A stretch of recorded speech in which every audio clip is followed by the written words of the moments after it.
As somebody who loves aviation and space, when I look out the window of, this Boeing 727 that I'm in, and everybody else is watching their TVs, and you're looking at something out the window from 30,000 feet that, like, 99.99% of human history, like, you couldn't see. And if they saw it, it would be like a godlike experience to be on an aircraft. It's an exciting time. We're seeing this radical shift in transportation.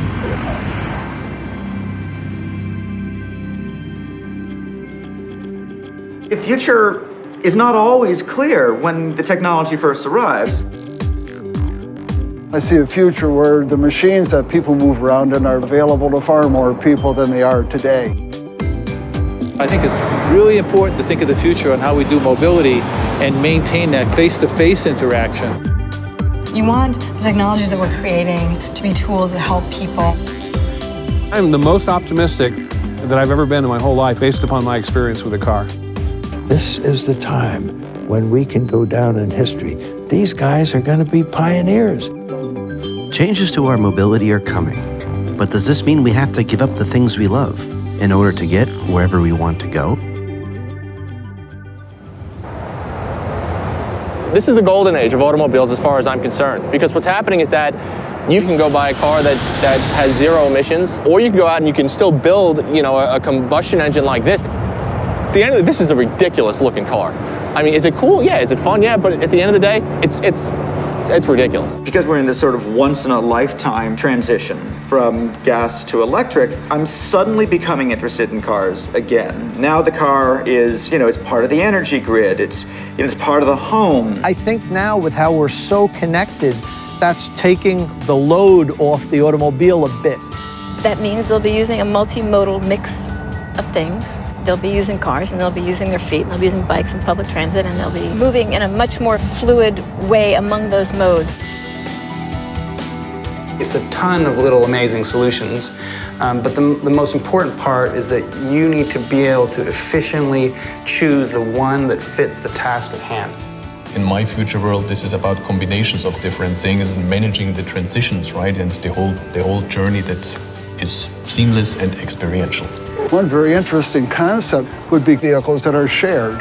You don't want the insuring part, the maintaining part, the storing part, all these things that aren't about getting from A to B, and we don't really want those things. It's not to say that these kinds of cars will go away, because we all like to travel with our family and do things together with other people. This is not about taking things away from people, it's about enabling a whole new level of freedom. Transportation is very comfortable now, and people like that. They want to travel in the open road and all right, cruise, okay? But then on the other hand, reality is slowly sinking in. We have evolved from a certain way of thinking and have only just clued in over the last 20, 30 years that maybe there aren't enough resources and we really need to rethink. Looking at carbon, we have to go from, we're around 22 tons a year per person, we have to go to 1 or 2. But that has to do with a change of culture. It takes some doing, and there has to be some real constraint there for people to change their habit. If another transportation technology once again kindles a love affair, it's because it will let us do something that we can't do today. Maybe it'll become more robotic and autonomous and liberate us by freeing us of the need to drive things. Taking that communications revolution and now saying transportation revolution, it'll be a magnitude of 4 or 5 over the communications revolution. Now, a lot of people say that's going to be a big thing to pull off, and I agree, it's a huge undertaking. And I think we are now at a time where the consumers, the audience out there is so mature that a lot of the things can be influenced back by the power of the population. Society is the ultimate machine. So anything that happens is a total global cooperative effort. And if the bean counters and the politicians and the environmentalists can take a little bit from the enthusiasts, that's really all we want. Right now, we're all deciding the future of human mobility. And all we have to do to take part is to tell the world what we want. My dream transportation is one in which I'm not having to pay any attention at all, and I can be online all the time. I really want something lightweight. Maybe even like you can imagine like a little bubble car. I need a tach, I need a speedometer, and give me a fuel gauge. I'll get where I need to go. My dream would be cars that are completely adaptive, right? That breathe with me.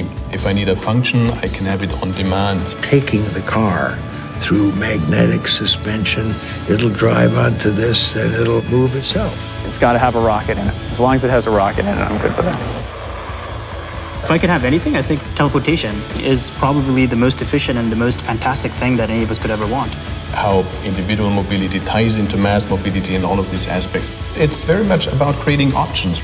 You need a monowheel, gyroscopically balanced. You climb on this thing and you can go across town or wherever you want to go. When you get it right, when you really put something together that people like a lot, the world can change pretty fast.